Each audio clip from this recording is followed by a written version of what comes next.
আল্লাহ তাআলা নির্দিষ্ট একটা সময় দিয়ে আমাদেরকে দুনিয়ার হায়াতে পাঠাইছেন, ঠিক কিনা? মুসলমান, দুনিয়ার এই হায়াতটা যদি নির্দিষ্ট না থাকতো তাহলে দুনিয়া থেকে সবাই চলে গেলেও আল্লাহর মুহাব্বতের একদল মানুষ দুনিয়াতে আল্লাহ বানাইছিলেন, যাদেরকে আল্লাহ তাআলা সমস্ত মানুষের মধ্যে বাছাই করেছেন, যাদেরকে আল্লাহ তাআলা সমস্ত মানুষের মধ্যে নির্বাচন করেছেন, যাদেরকে আল্লাহ তাআলা সমস্ত মানুষের মধ্য থেকে মহব্বত করেছেন, যাদেরকে আল্লাহ তাআলা দুনিয়ার সমস্ত মানুষের মধ্য থেকে উৎকৃষ্ট বানাইয়া, বন্ধু বানাইয়া আল্লাহর দ্বীনকে, শরীয়তকে শিক্ষা দেওয়ার জন্য যুগে যুগে মানুষের হেদায়েতের জন্য পাঠাইছিলেন যাদেরকে, তাদেরকে কি বলা হয় একটু জোরে বলেন? নবী বলা হয়, একটু জোরে বলেন। ও মুসলমান, দুনিয়ার হায়াতটা যদি নির্দিষ্ট না থাকতো তাহলে আপনি আমি সবাই দুনিয়া থেকে চলে গেলেও আল্লাহর ওই মুহাব্বতের বান্দারা তারা দুনিয়াতে অনন্ত অসীম কাল থাকতে পারতেন, ঠিক কিনা? যেহেতু আল্লাহ তাআলা আমাদের মালিক, দুনিয়ার এই হায়াতটাকে নির্দিষ্ট একটা সময় দিয়ে বানাইছেন, এই জন্য দুনিয়াতে কেউ চিরস্থায়ী থাকতে পারে না, ঠিক কিনা? মুসলমান, শুধু তাই নয়, অন্যান্য নবীর কথা বাদই দিলাম, আমাদের কলিজার টুকরা নবী, মহান নবী, দয়ার নবী, মায়ার নবী, আল্লাহর কাছে দুনিয়ার সমস্ত মানুষের চাইতে শ্রেষ্ঠ।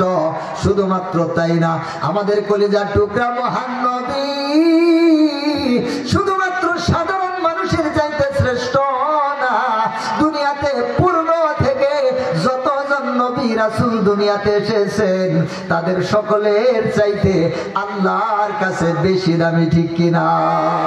কিন্তু আমাদের কলিজার টুকরা নবী, তিনিও যেহেতু 63 বছর বয়স পার করার পরে আর দুনিয়াতে থাকতে পারেন নাই, আল্লাহ তাআলা আখিরাতের জগতে তাকেও নিয়ে গেছেন। এই জন্য বোঝা যায় দুনিয়াতে কেউ চিরস্থায়ী থাকতে পারে না। মুসলমান, চিরস্থায়ী থাকার জায়গা দুনিয়া না, চিরস্থায়ী থাকার সম্ভাবনা আল্লাহ তাআলা বোঝা গেল। এই কথা যদি আপনারা বুঝে থাকেন তো বোঝা গেল আল্লাহ তাআলা একটা নির্দিষ্ট হায়াত দিয়া, নির্দিষ্ট জিন্দেগি দিয়া দুনিয়াতে পাঠাইছেন। ও মুসলমান, আবার আল্লাহ তাআলা জানায় দিয়েছেন, ও বান্দারা, দুনিয়াতে পাঠাইলাম, দুনিয়াতে যাবি, দুনিয়াতে তোদের যা যা দরকার সব কিছু আমি আল্লাহ দিব, কিন্তু পরকালে আমি আল্লাহ তোদেরকে বিচারের সামনে দাঁড় করাবো, ঠিক কিনা? যতটুকু জীবন ধরে আমি দিলাম, এই সময়ের মধ্যে, এই জীবনের মধ্যে আমার হুকুম কতটুকু পালন করলি, কতটুকু আমার রাস্তায় চললি, কতদিন আমি আল্লাহর জন্য চোখের পানি ফেললি, কতদিন তুই আমি আল্লাহকে চাইলি, কতদিন তুই আমি আল্লাহর খাঁটি বান্দা হইতে চাইলি, আমি আল্লাহর বন্ধু হতে চাইলি, কতদিন তুই আমার রাস্তায় চলার চেষ্টা করলি, আর কতদিন তুই শয়তানের পথে চললি। ওরে বান্দা, আমি আল্লাহ পুঙ্খানুপুঙ্খ ভাবে এর হিসাব না নিয়ে ছাড়বো না, ঠিক কিনা?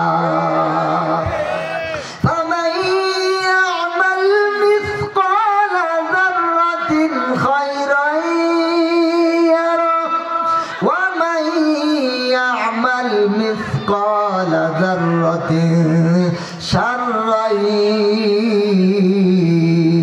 يره। আল্লাহ তাআলা জানিয়ে দিলেন, বান্দারা, এই যে নির্দিষ্ট সময় দিয়ে আমি আল্লাহ বানাই বানাইলাম, তোরা আবার মনে করিস না আমি আল্লাহ তোদেরকে ধরবো না, তোদেরকে এমনি এমনি আমি আল্লাহ ছেড়ে দিছি, বিষয়টা তা না। তোরা সামান্য পরিমাণ নেক কাজ করলে আমার ফেরেশতা আমি নিযুক্ত করে রাখছি, ফেরেশতারা এটা লিখতে থাকবে লিখতে থাকবে। সামান্যতম খারাপ কাজ করলে আমি আল্লাহ তাআলা ফেরেশতা নিযুক্ত করে রাখছি, তারা লিখতে থাকবে লিখতে থাকবে।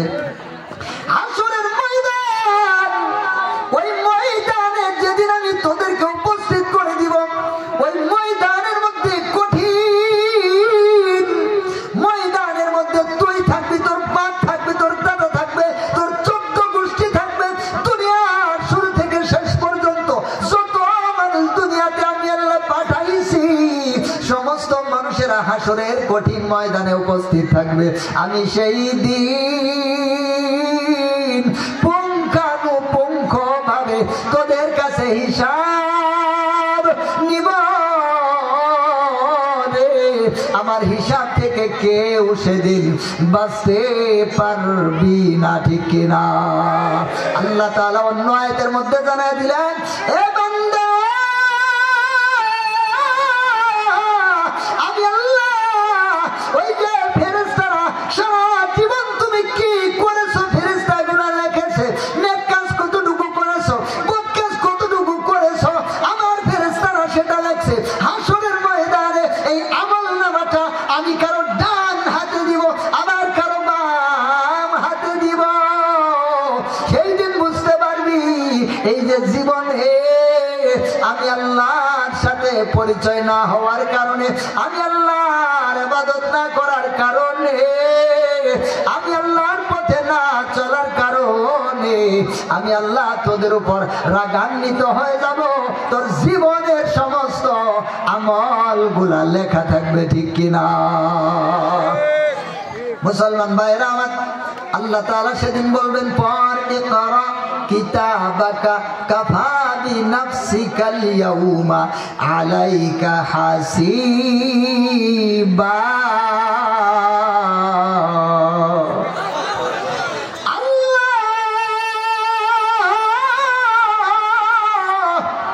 মালিক কুরআনের মধ্যে ডাক দিয়ে বলতেছেন, বান্দারা আমি সেই দিন তোদেরকে বলবো, ইকরা পড় কিতাবাকা, তোর নিজের কিতাবটা তুই পড়, তোর আমলনামাটা তুই পড়।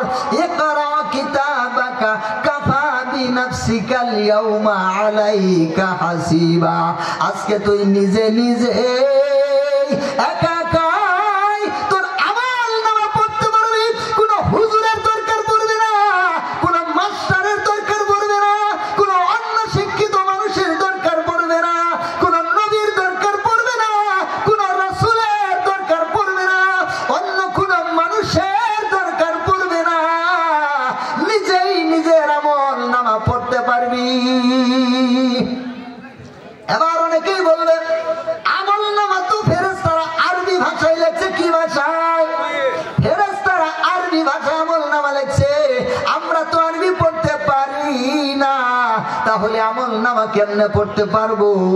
ও মুসলমান, উলামায়ে কেরামগণ বলেন, যখনই কোন ব্যক্তি দুনিয়া থেকে বিদায় হয়, কবরের দেশে যখন চলে যায়, আল্লাহ তাআলা প্রত্যেকজন পুরুষ এবং মহিলাকে আরবি ভাষা শিখায়া দেন।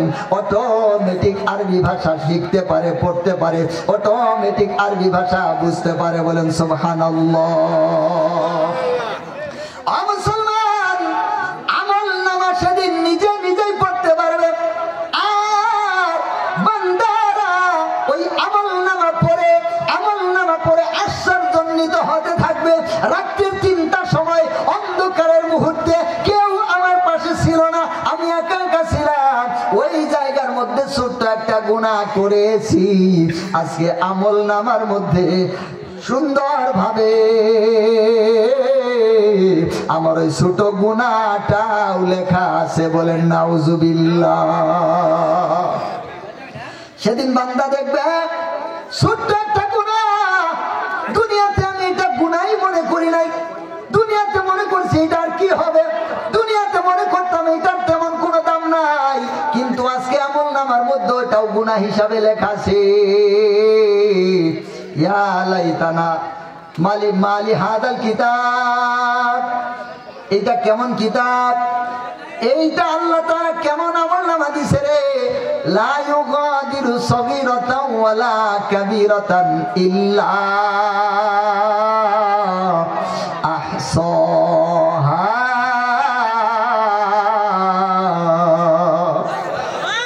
বান্দারা সেদিন দেখবে ছোট থেকে ছোট গুনাহ আমল করেছি, ছোট থেকে ছোট গুনাহ করেছি, যারা নেককার আমলনামা ডান হাতে পাবে ওরা আশ্চর্যান্বিত হয়ে যাবে, যারা বদকার আমলনামা বাম হাতে পাবে ওরা আশ্চর্যান্বিত হয়ে যাবে, আমলনামা যারা ডান হাতে পাইছে ওরা আশ্চর্য হবে, হাইরে এইরকম ছোট্ট একটা ইবাদত করেছিলাম, আমি মনে করেছি এটার কোনো দামই নাই, আমি মনে করেছি এটার কোনো মূল্যই নাই, আজকে আমার আমলনামার মধ্যে এটাও লেখা রয়েছে সুবহানাল্লাহ আলহামদুলিল্লাহ।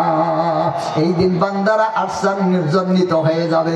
আবার যারা গুনাহগার নাফরমান ওরাও দেখবে আমলনামার মধ্যে ছোট্ট একটা গুনাহ করেছিলাম, ওই গুনাহটাও আমলনামার মধ্যে লেখা আছে। আজকে আমার যেন কি হয়, আজকে আমার যেন কি হয়, আকাশের দিকে চেহারাটা করিয়া শুধু ইয়া নফসি আর ইয়া নফসি বলতে থাকবে, বলেন নাউজুবিল্লাহ। মুসলমান, এই জন্য এই ছোট্ট একটা জিন্দেগি আল্লাহ তাআলা ছোট্ট একটা জীবন দিয়ে আমাদেরকে দুনিয়ায় পাঠাইলেন। এই যে 20 বছর 30 বছর 40 বছর 100 বছর 150 বছর, এখন তো মানুষ 100 বছর পর্যন্তই বাঁচে না প্রায়, ঠিক কিনা? এই যে ছোট্ট একটা জিন্দেগি আল্লাহ তাআলা দিলেন, এই জীবনটা মহান মালিকের পথে যারা ব্যয় করলো, আবার মহান মালিকের বিপথে শয়তানের পথে যারা ব্যয় করলো, হাসরের কঠিন ময়দানে এই উভয় প্রকার মানুষ হাসরের ময়দানে উপস্থিত থাকবে কি থাকবে না, আর বিচারের সামনে দাঁড়াইতে হবে কি হবে না। আল্লাহর নবী সাল্লাল্লাহু আলাইহি ওয়াসাল্লাম তিরমিজি শরীফের মধ্যে 2458 নম্বর একটা হাদিস, 2458 2458 নম্বর একটা হাদিস, হযরত আব্দুল্লাহ ইবনে মাসউদ রাদিয়াল্লাহু তাআলা আনহু বর্ণনা করতেছেন, ও দুনিয়ার মানুষেরা, আমি তোমাদেরকে একটা সুন্দর আল্লাহর নবীর একটা সুন্দর কথা আমি তোমাদেরকে শোনাই। আল্লাহর নবীর এই সুন্দর কথাটা তোমরা মনোযোগ দিয়ে শোনো। হযরত আব্দুল্লাহ ইবনে মাসউদ রাদিয়াল্লাহু তাআলা আনহু বলতেছেন, একদিন আল্লাহর নবী সাল্লাল্লাহু আলাইহি ওয়াসাল্লাম বসা আছেন, সাহাবায়ে কেরামরা তার চতুর্পাশ দিয়ে বসা রয়েছে। আমাদের কলিজার টুকরা নবী তিনি সব সময় চাইতেন আমার উম্মতেরা যেন আল্লাহর জান্নাতের মেহমান হয়, আমার উম্মতেরা যেন জাহান্নামের খড়ি না হয়, ঠিক কিনা? মুসলমান, যেই নবী দুনিয়াতে আসিয়াই মায়ের পেট থেকে বের হয়ে যে নবী উম্মতের চিন্তা করেছেন, বলেন সুবহানাল্লাহ। সারা জিন্দেগি উম্মতের চিন্তা করেছেন, বলেন সুবহানাল্লাহ। সারা জীবন যেই নবী উম্মতের চিন্তা করলেন, আল্লাহ নবী দুনিয়া থেকে যাওয়ার সময় উম্মতের চিন্তা করলেন। আল্লাহ নবী কবরে তার রওজা পাকের মধ্যে শুয়ে শুয়েও এই উম্মতের চিন্তা করেন, বলেন ঠিক কিনা? ও মুসলমান ভাইরা আমার, ওই কলিজার টুকরা নবী একদিন সাহাবায়ে কেরামকে ডাক দিয়ে বলতেছেন, ও আমার সাহাবীরা, ইস্তাহিয়ু মিনাল্লাহি হাক্কাল হায়া।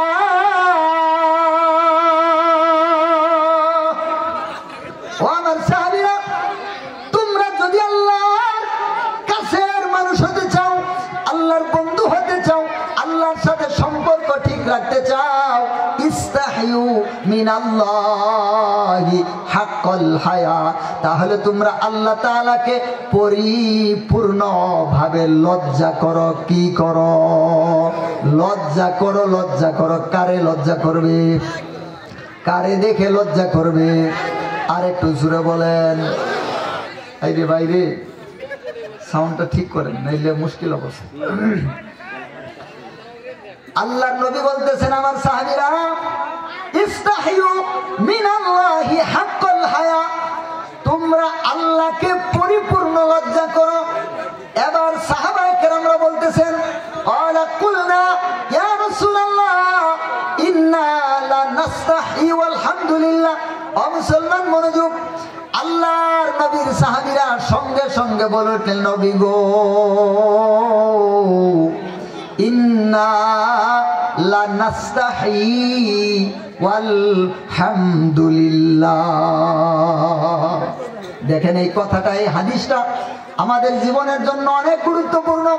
মা বোনেরা আছে, মা বোনরা এই আওয়াজটাকে শুনতেছে, মা বোনদের জন্য এই হাদিসটা বড় গুরুত্বপূর্ণ, যুবক ভাইদের জন্য হাদিসটা বড় গুরুত্বপূর্ণ, বৃদ্ধ বাবাদের জন্য হাদিসটা বড় গুরুত্বপূর্ণ। ও মুসলমান, তিরমিজি শরীফের এই 2458 নম্বর হাদিস, এটা উম্মতের সকল বয়সী সমস্ত মানুষের জন্য আল্লাহর নবীর এই হাদিসটা বড় শিক্ষণীয় হাদিস। বলেন সুবহানাল্লাহ।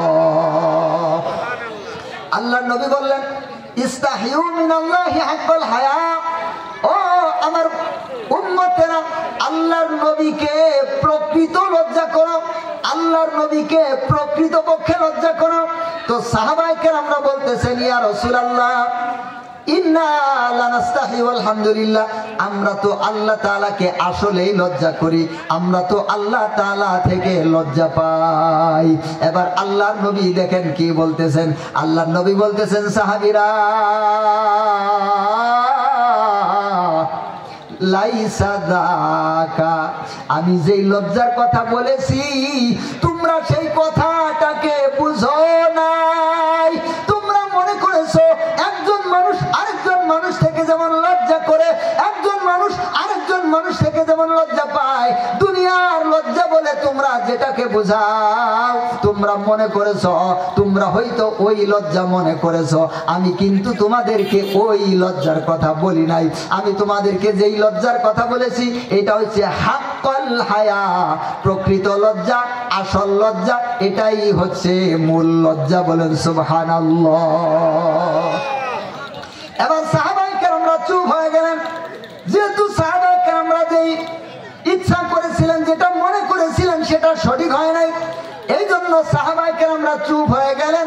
সাহাবায়ে কেরামরা একদম চাতক পাখির মতো করে আল্লাহর নবীর দিকে তাকালেন। এবার আল্লাহর নবী হাদিসটার বিস্তারিত করে সাহাবায়ে কেরামকে বুঝিয়ে দিবেন। এই জন্য সাহাবায়ে কেরামরা একদম চাতক পাখির মতো আল্লাহর নবীর দিকে মুতাওয়াজ্জহ হয়ে গেলেন। বলেন সুবহানাল্লাহ। এবার আল্লাহর নবী বলতেছেন ও আমার সাহাবীরা শোনো, আল্লাহ তাআলার থেকে প্রকৃত লজ্জা কি জিনিস? যেই লজ্জা আল্লাহকে করলে, আল্লাহর সাথে যে লজ্জাটা করলে তুমি আল্লাহর বান্দা থেকে আল্লাহর বন্ধু হয়ে যাবা। আল্লাহ তাআলা তোমার জীবনের গুনাহগুলোকে মাফ করে দিবেন, আল্লাহ তাআলা তোমাকে তার বন্ধু বানায় নেবেন, আল্লাহ তাআলা তোমাকে জান্নাতের মেহমান বানায় দিবেন। বলেন সুবহানাল্লাহ। এবার আল্লাহর নবী বলতেছেন ও আমার সাহাবীরা,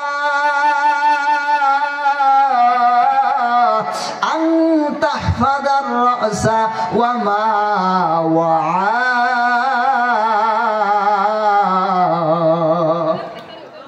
এবার আল্লাহর নবী বলতেছেন তোমরা যদি আল্লাহ থেকে প্রকৃত লজ্জা করো তাহলে তোমরা তিনটা জিনিসকে হেফাজত করো। কয়টা? দুইটা জিনিসকে হেফাজত করবা, একটা জিনিসকে বেশি বেশি করে মনে রাখবা। কয়টা জিনিস? দুইটা জিনিসকে হেফাজত করবা আর একটা জিনিসকে বেশি বেশি করে মনে করবা। এই তিনটা জিনিসের সমষ্টি হচ্ছে আসল এবং প্রকৃত লজ্জা। বলেন সুবহানাল্লাহ। আল্লাহর নবী কি বললেন? দুইটা জিনিসকে হেফাজত করতে বললেন। কয়টা? আর একটু জোরে বলেন। আজকে দুইটা জিনিসের হেফাজত না থাকার কারণে আমাদের পরিবারের মধ্যে সুখ নাই, আমাদের সমাজের মধ্যে শান্তি নাই, আমাদের রাষ্ট্রের মধ্যে শান্তি নাই, আমাদের নিজেদের ভিতরে মহব্বত নাই, আমাদের নিজেদের ভিতরে মূল্য নাই, আমাদের নিজেদের ভিতরে সম্পর্ক নাই। আজকে শুধু দাঙ্গা হাঙ্গামা, কে কার বিরুদ্ধে যায়, কে কাকে ঠকায়, কে কাকে মেরে খায়, সমাজের মধ্যে নেই বিচার নাই। ঠিক কিনা? এই দুইটা জিনিসের হেফাজত না থাকার কারণে এবং ওই একটা জিনিস জিনিসের আলোচনা এবং ফিকির না থাকার কারণে, ওই দুইটা জিনিসের হেফাজত না থাকার কারণে, আর এই একটা জিনিসের আলোচনা না থাকার কারণে আজকে আমাদের মানুষের সমাজগুলা পশুর সমাজে পরিণত হয়ে গেছে, ঠিক কিনা? মুসলমান পরিবারের মধ্যে ছেলের বউ আর শাশুড়ির মধ্যে ঝামেলার শেষ নাই, আছে না নাই? আজকে এমন কোন পরিবার নাই যেই পরিবারের মধ্যে বউ আর শাশুড়ির মধ্যে সম্পর্ক আছে, মা এবং মেয়ের মধ্যে মুহাব্বতের সম্পর্ক আছে। হাজারটা পরিবারের মধ্যে খুঁজলেও একটা পরিবার পাওয়া মুশকিল, ঠিক কিনা? হাজার পরিবার যদি আপনি খুঁজেন, এর মধ্যে থেকে একটা পরিবারও পাওয়া মুশকিল যে পরিবারের মধ্যে ছেলের বউ আর শাশুড়ির মধ্যে মেয়ে এবং মায়ের মতো মুহাব্বতের সম্পর্ক, এরকম পরিবার খুঁজে পাওয়া মুশকিল, ঠিক কিনা? কিন্তু এই দুইটা জিনিসের হেফাজত থাকলে, আরো একটা জিনিসের আলোচনা এবং জিকির থাকলে আমাদের সবগুলা পরিবার সুন্দর পরিবার হয়ে যাবে। বলেন আলহামদুলিল্লাহ। মুসলমান, এই যে পরিবার, এই পরিবার হচ্ছে একটা সমাজের খুঁটি। পরিবার হচ্ছে সমাজের খুঁটি। পরিবারের মানুষগুলো যদি শান্তির মানুষ হয়, এই সমাজটা হবে শান্ত, ঠিক কিনা? পরিবারের মানুষগুলো যদি ভালো মানুষ হয়, এই সমাজটা হবে ভালো মানুষের, ঠিক কিনা? এই সমাজ যদি ভালো করতে চান, এই সমাজ যদি শান্তির সমাজ পেতে চান, তাহলে সর্বপ্রথম দায়িত্ব হচ্ছে আমাদের পরিবারগুলা আদর্শ পরিবার করা, সুন্দর পরিবার করা, ঠিক কিনা? আজকে আমাদের আদর্শ পরিবার না থাকার কারণে আমাদের সমাজটা ধ্বংসের দিকে চলে যাইতেছে, আমাদের ভবিষ্যৎ সমাজটাও ধ্বংসের দিকে যাইতেছে। যেই পরিবারের মধ্যে বউ এবং শাশুড়ির মধ্যে দ্বন্দ্ব, বউ এবং শাশুড়ির মধ্যে ঝগড়া, ছেলের বউ এবং শাশুড়ির মধ্যে কটু কথা বিনিময় হয়, ছেলের বউ এবং শাশুড়ির মধ্যে নোংরা কথা, অশ্লীল কথা হয়, ওই পরিবারের ছোট ছোট বাচ্চাগুলা মা এবং দাদির ঝগড়া দেখে মন খারাপ করে, ঠিক কিনা? আর একটু জোরে বলেন। মুসলমান, সন্তানটা পড়তে বসে, এই সময় মা এবং দাদির মধ্যে ঝগড়া লেগে গেছে, বলেন তো এই সন্তানের আরো পড়া আসেনি? আর একটু জোরে বলেন।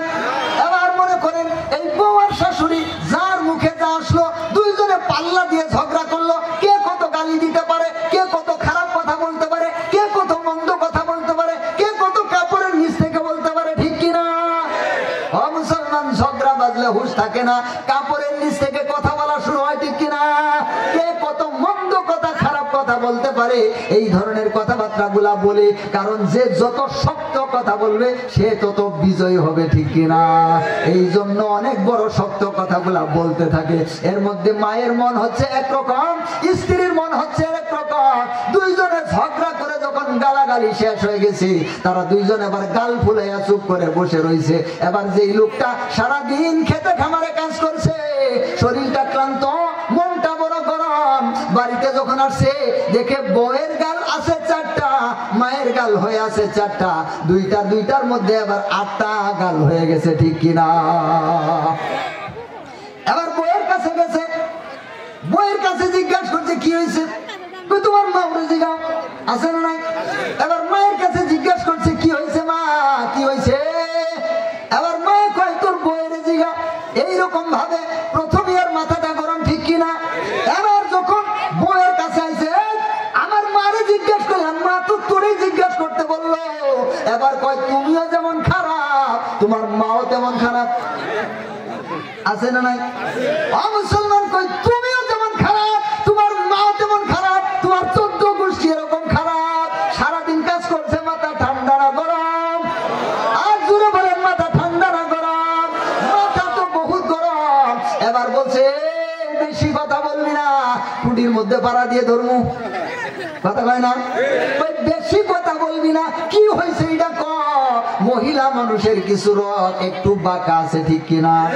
এদের রক যেমন বাঁকা, আল্লাহর নবী একটা হাদিসের মধ্যে বলেছেন, ও আমার উম্মতের দল, আল্লাহ তাআলা মহিলাদেরকে আদমের বাম পাজরের বাঁকা হাড় থেকে বানাইছে। কোন হাড়? একটু জোরে বলেন, কোন হাড়? আদমের বাম পাজরের চরিত্র এদের কথাবার্তা একটু বাঁকা বাঁকাই থাকবে। এদেরকে পরিপূর্ণ সোজা করতে যায় না, সোজা করতে পারবা না, বরং তোমার পরিবার ভেঙ্গে খান খান হয়ে যাবে। রাস্তার মুড়ে মুড়ে চোখের পানি ফেলাইয়া কাটবা, ঠিক কিনা? আল্লাহর নবী 1450 বছর আগে আল্লাহর নবী সতর্ক করে গেছেন, এই উম্মত, মহিলাদেরকে আল্লাহ তাআলা হযরত আদমের বাম পাজরের বাঁকা হাত থেকে বানাইছে, ওরে সোজা করতে যাস না, ওরে একটু বাঁকা বাঁকা নিয়ে চল। যদি একদম সোজা করতে যাস, অনেকে মানুষ কয় না তোরে টনটনা করে ফেলবো, আরে কয় কি কয় না, কই তোরে টনটনা করে ফেলবো। আবার মহিলা কয় দেখি কোন করতে পারস, আছে না নাই? এবার পুরুষ যদি মারতে যায়, পুরুষ যদি একটা লাঠি নেয়, মহিলা আরেকটা বড় লাঠি নেয়, ঠিক কিনা? পুরুষ যদি হাতে খালি হাতে যায়, মহিলা স্যান্ডেল খুলে হাতে নেয়। এবার দুইজনে কুস্তিও লাগে মাঝে মাঝে। এইরকম নির্লজ্জ পরিবার সমাজের মধ্যে আছে না নাই? ও মুসলমান, এইরকম বেশরম, বেহায়া, নির্লজ্জ, খালাস মার্কা, ইবলিশ মার্কা পরিবার সমাজের মধ্যে আছে না নাই? ও মুসলমান, এই পরিবারের সন্তানেরা কি মানুষ হবে নাকি? যখন বাবা মায়ের মধ্যে ঝগড়াঝাটি, বাবা মায়ের মধ্যে মিল নাই, মুহাব্বত নাই, ভালোবাসা নাই, তখন এই পরিবারের সন্তানেরা লেখাপড়া করে না, স্কুলের মধ্যে যায়, স্যারেরা সুন্দর সুন্দর পড়া দেয়, মাদ্রাসার মধ্যে যায়, হুজুরেরা সুন্দর সুন্দর পড়া দেয়। ওই সন্তানের অন্তরটা শুধুমাত্র আব্বা আর আম্মার ঝগড়ার দিকে পড়ে থাকে, ঠিক কিনা? কারণ সন্তানদের অন্তরের খুশি আব্বা আম্মার অন্তরের খুশি, ঠিক কিনা? যে পরিবারের মধ্যে বাবা মায়ের মধ্যে মুহাব্বত আছে, ভালোবাসা আছে, মুহাব্বত আছে, ভালোবাসা আছে, সুখ আছে, শান্তি আছে, ওই পরিবারের সন্তানগুলা সর্বদাই অন্তরের মধ্যে সুখ শান্তি নিয়ে যায়, স্কুল মাদ্রাসার মধ্যে যায়, গিয়ে সুন্দর করে লেখাপড়া করে বাড়িতে যখন আসে, বাবা পড়তে বসায়, মা পড়তে বসায়, সুন্দর করে মা স্কুল মাদ্রাসার ওই পড়াগুলা শিখিয়ে দেয়, তখন এই বাচ্চারা ভালো ভালো লেখা পড়ে পড়নেওয়ালা ছাত্র হয়, ঠিক কিনা? আর যখন পরিবার থেকে সন্তানটা কোনো মতে মাদ্রাসায় গেছিল, কোনো মতে স্কুলে গেছিল, ওর মনের মধ্যে কিছু ঢুকে নাই, শুধুমাত্র বাপ মায়ের মারামারি ঢুকছে, কথা কন ঠিক কিনা? শুধুমাত্র বাপ মায়ের মারামারি তার মাথার মধ্যে, সারাদিন কি পড়াইছে সে বুঝে নাই। বাড়িতে যখন আসছে আবার এসে দেখে মায়ের দুইটা গাল চারটা হয়ে গেছে, কথা কন ঠিক কিনা? মায়ের গাল ছিল দুইটা, হয়েছে কয়টা? চারটা, একদম গুমা সাপের মতো ফুলে আছে। আবার ওইদিকে বাপরে দেখতেছে, বাপ বুই সাপের মতো, গুল সাপ ছিলেন না, গুল সাপের মতো ফুলে এইরকম ফুসফাস ফুসফাস করতেছে। বলেন তো এই সন্তানের আরো লেখাপড়া আছে নাকি? এইভাবে সন্তানের লেখাপড়াও শেষ, ওর ভবিষ্যৎও শেষ, ওর জীবনটাও শেষ। এইরকম খারাপ পরিবার আজকে আমাদের সমাজের মধ্যে কম না বেশি?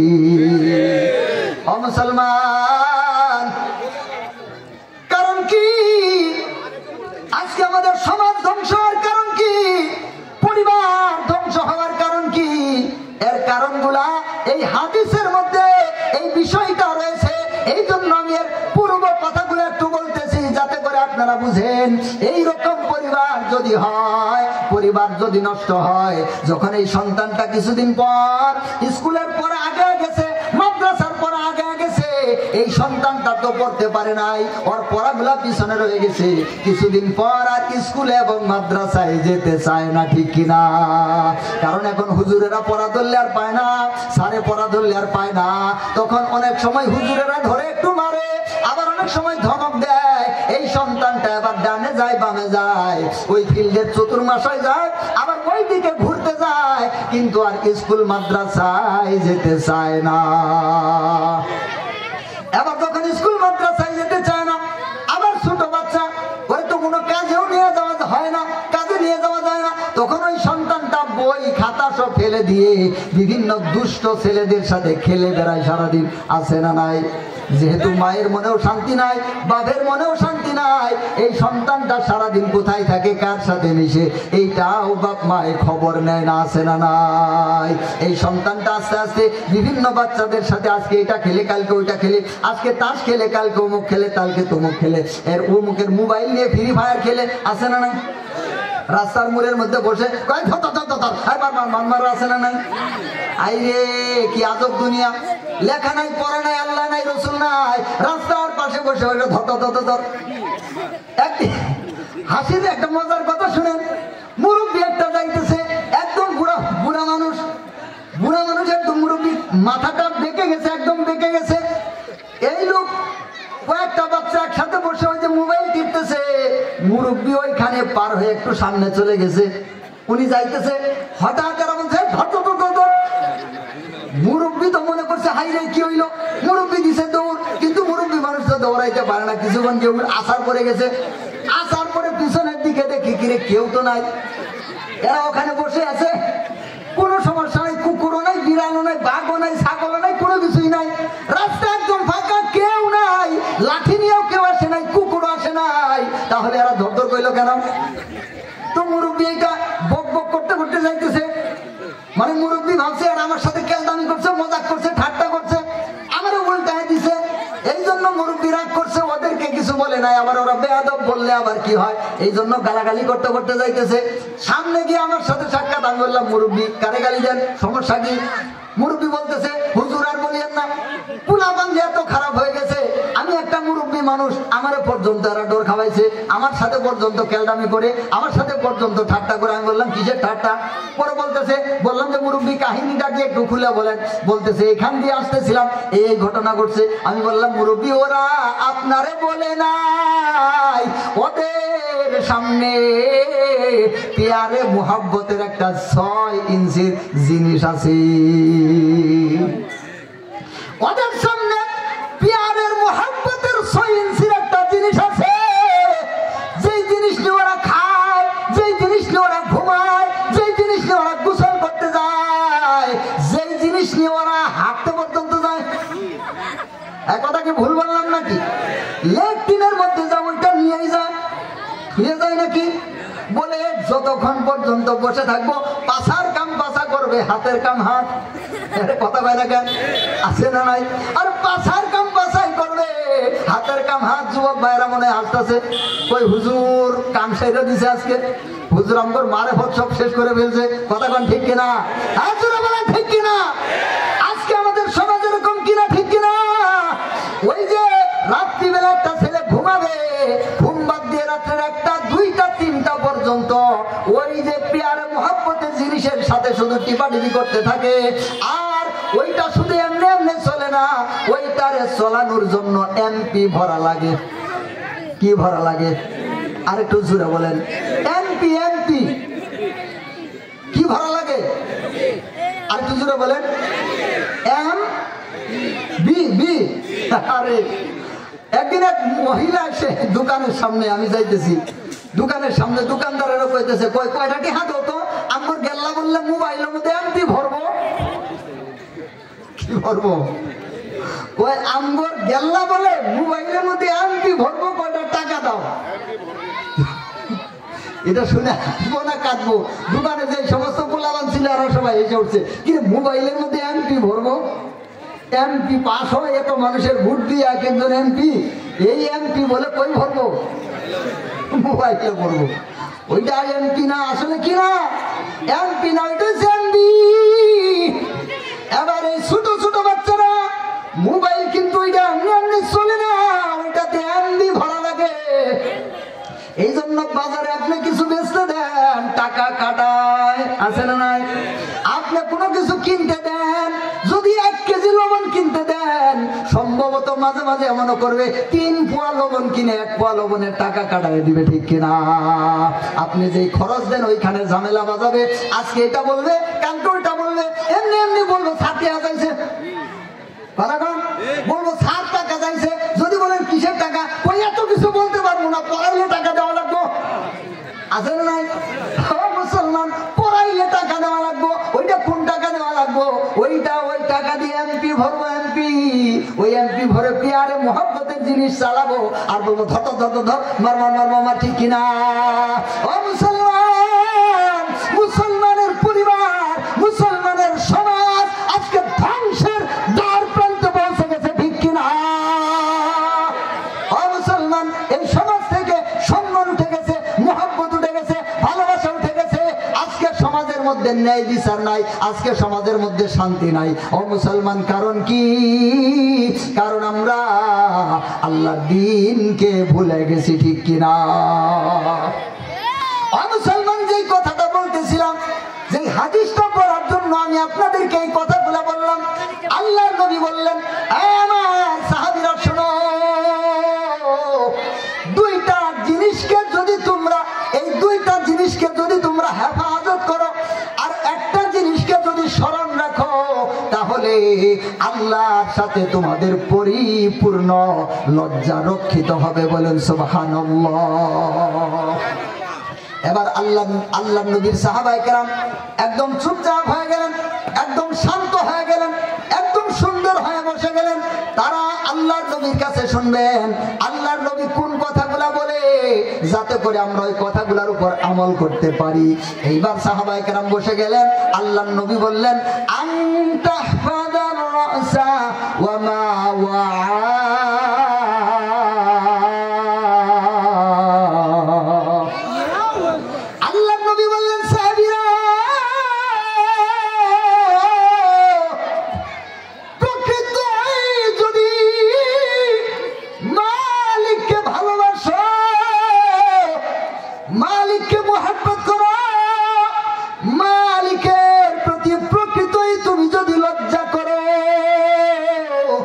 তাহলে তুমি তোমার মাথাটাকে হেফাজত করো।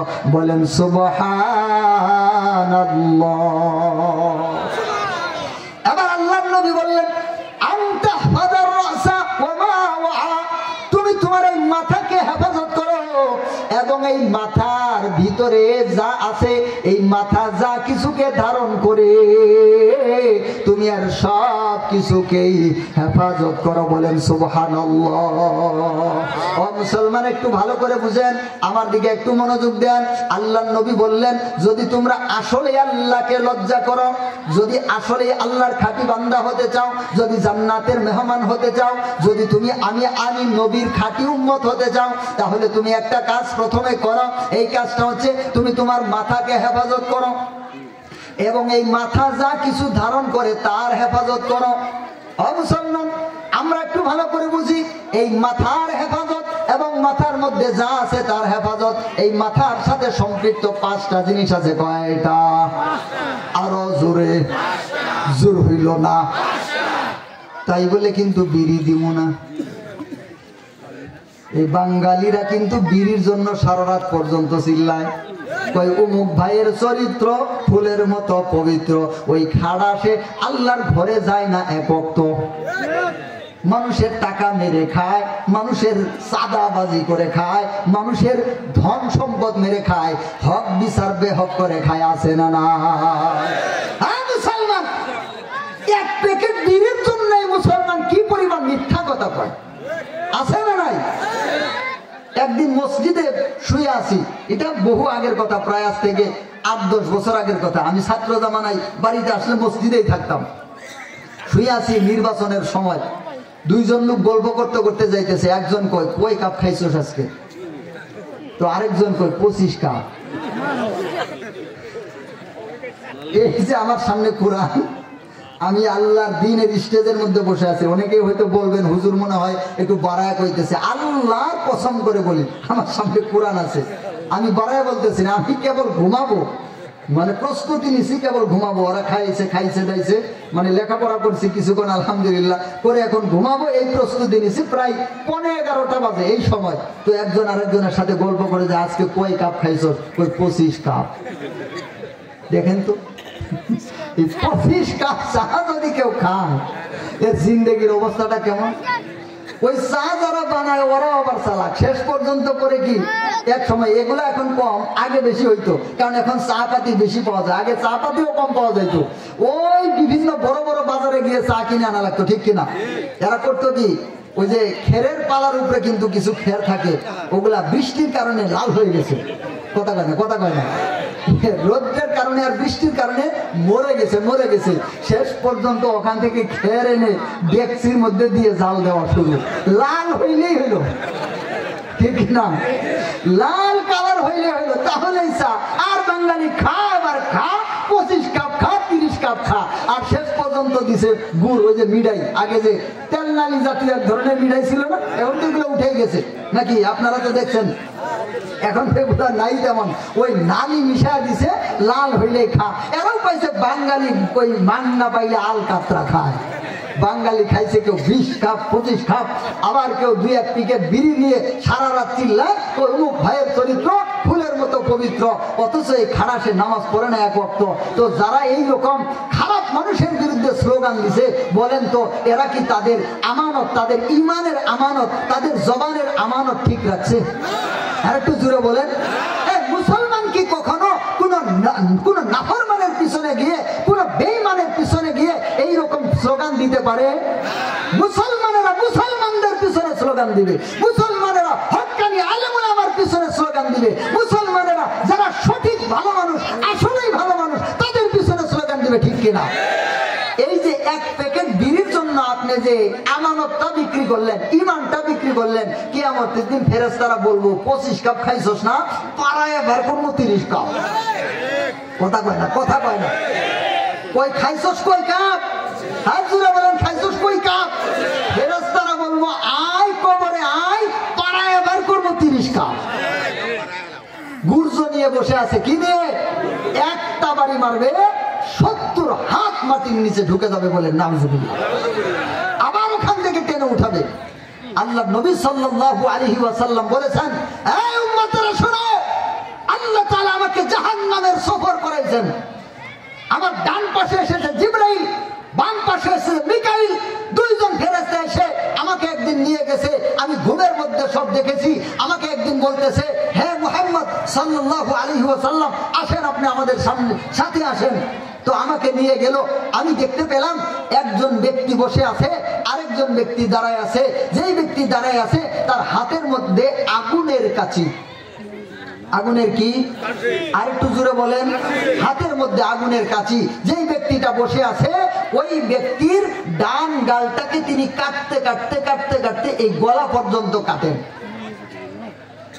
যেই ব্যক্তিটা বসে আছে তার গাল কাটতেছে দাঁড়ানো ব্যক্তিটা, তার হাতের মধ্যে যেন কি? আর একটু জোরে বলেন, আর একটু জোরে বলেন। কিসের কাঁচি? আগুনের কাঁচি। এই আগুনের কাঁচি দিয়ে একবার ডান গালকে কাটতেছেন, কাটতে কাটতে একদম এই গলা পর্যন্ত পৌঁছায় দেন, দিয়ে আবার বাম গাল কাটা শুরু করেন। বাম গাল কাটতেই ডান গাল ভালো হয়ে যায়, আবার বাম গাল কাটতেই আবার ডান গাল কাটতেই বাম গাল ভালো হয়ে যায়, আবার বাম গাল কাটতেই ডান গাল ভালো হয়ে যায়। এইভাবে চলতেছে চলতেছে চলতেছে। আল্লাহর নবী বললেন এটার বিষয়টা কি? তো সাহাবায়ে কেরামরা এরকম, এটা একটা লম্বা ঘটনা, আমি পুরাটা বলতেছি না, শুধুমাত্র এখান থেকে একটা বিষয় বললাম। তো পরবর্তীতে 2 জন সাহাবী বললেন, ওগো আল্লাহর নবী, আপনি জানেন না এর কি এই বিষয়টা কি? এই বিষয়টা হচ্ছে যেই ব্যক্তিটা বসে আসে যার গালটা কেটে ফেলা হচ্ছে ও ছিল মিথ্যুক। কি ছিল? আরেকটু জোরে বলেন। মিথ্যুক ছিল, মিথ্যাবাদী ছিল, সে মিথ্যা কথা বলতো, এগুলা সমাজের মধ্যে দেশের মধ্যে ছড়িয়ে যাইতো। আজকে তারে আল্লাহ তাআলা কিয়ামত পর্যন্ত এরকম শাস্তি দিবেন যাতে করে মিথ্যা কথা বলার কি মজা ও ভালো করে বুঝতে পারে, বলেন নাউজুবিল্লাহ। আমাদের সমাজের মধ্যে এইরকম মিথ্যুক একদল আছে না নাই? কথায় কথায় মিথ্যা বলে, যদি কথা বলে 100 অন্তত 60টা বলে মিথ্যা, আছে না নাই? যেই সমস্ত মানুষেরা সবসময় সত্য কথা বলে এর কথা শুনে বিভ্রান্ত হয়ে যায়, পরে দেখে কোনো কিছুই নাই, ও যা বলছে সব মিথ্যা বলছে, আছে না নাই? এই রকম আজকে যারা ওই 1 কাপ চার জন্য, 1 প্যাকেট বিড়ির জন্য বলবে, এই ধরনের কথাবার্তার সাক্ষী দিবে, এই ধরনের সাথে সাক্ষী হবে এবং তাদের জন্য ওই সিলটা মারবে, কিয়ামতের দিন ফেরেশতারা বলবো, খা বিড়ি ভালো করে খা, আগুন জাহান্নামের ধোঁয়া তোর পেটের মধ্যে ঢুকাও। চা ভালো করে খা, জাহান্নামের গরম সীসা তোর পেটের মধ্যে ঢুকাবো, বলেন ঠিক কিনা? এই জন্য মুসলমান আমরা সত্যের সাথে থাকবো, কথা বলেন ঠিক কিনা? আমাদের পরিষদগুলা, আমাদের ওই সংসদগুলা, সব জায়গায় যদি হক মানুষেরা, সত্য মানুষেরা, আল্লাহ ভীরু মানুষেরা, কোরআনওয়ালা মানুষেরা, দিনদার মানুষেরা যদি যায় তো দেশের টাকা বিদেশে যাবে।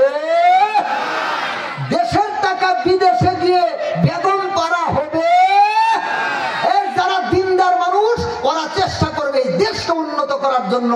আর যারা বদ্দিন আর খালাস ওরা চায় কিভাবে 14 গোষ্ঠী বিদেশে পালান লাগবো এই জন্য। থাকে বাংলাদেশে, খায় বাংলাদেশে, পায়খানা করে বাংলাদেশে, পোলাপান সব করায় বিদেশে। থাকে বাংলাদেশে, খায় বাংলাদেশে, 2 নম্বর বাথরুম করে বাংলাদেশে, ওর চিকিৎসা বলে বাংলাদেশে হয় না। খালাসের বাচ্চা খালাস, তোর চিকিৎসা বাংলাদেশে হয় না, একজন দিনমজুর কৃষকের চিকিৎসা বাংলাদেশে কেমনে হয়? তুইও বাংলাদেশের নাগরিক, ওই কৃষকও বাংলাদেশের নাগরিক। তোর শরীর আল্লাহ যেই উপাদান দিয়ে বানাইছে, ওই কৃষকের শরীর আল্লাহ ওই উপাদান দিয়ে বানাইছে। এই ডাক্তারকে তুই বিশ্বাস করতে পারস না, তুই কেমন ডাক্তার এই বাংলাদেশে নিযুক্ত করলি? বাংলাদেশের হাসপাতাল তুই কি করলি ক্ষমতায় গিয়ে? তুই এই দেশের টাকা খেয়ে, এই দেশের পয়সা খেয়ে তুই দেশের কি করলি যে এই দেশের চিকিৎসাটা ওই পর্যন্ত উন্নত করতে পারলি না যে বিদেশে গিয়ে চিকিৎসা নেওয়া লাগে? বলেন, এরা কি সত্যবাদী? এরা কি হক? এরা কি আসলে মানুষ? এরা মানুষ না, এরা অমানুষ। এই বাংলাদেশ 1971 সালে স্বাধীন হয়েছে।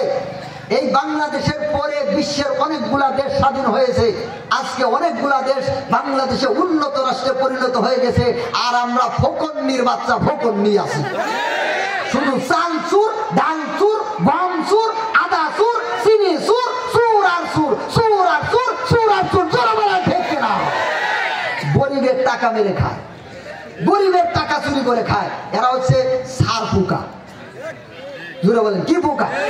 সার পোকা। সার পোকা মানুষের রক্ত খায় না? রক্ত খায় না? আচ্ছা বলেন তো, সার পোকারে মানুষ কেমনে মারে? হাতুর বাড়াল দিয়ে মারে। কেমনে মারে? কেমনে? পিসা মারে, পিসা। সার পোকাকে কেমনে মারে? পিসা মারে। আল্লাহর ফেরেশতারা বলবো, ওই যে খাইতাছস আর উল্টা পাল্টা করতেছস, আমানত ঠিক রাখতেছস না, মানুষেরা তোদেরকে ক্ষমতায় বসাইছে, তোরা মানুষের রক্ত চুষতেছস, মানুষের রক্ত খাইতেছস সার পোকার মতো, আয় কবরে আয়, তোদেরকে পিসা মারো। কথা বলেন ঠিক কিনা? এই জন্য স্বাধীনতার 52-53 বছরে যা হয়ে গেছে সেটা শেষ। সামনে আমাদের কোরআনের বাংলাদেশ। কথা বলেন ঠিক কিনা? স্বাধীনতার এই 52-53 বছরে যা হয়ে গেছে সেটা শেষ। সামনের দিনে আল্লাহর কোরআনের বাংলাদেশ। কথা বলেন ঠিক কিনা? ইনশাআল্লাহ রাজি আছেন?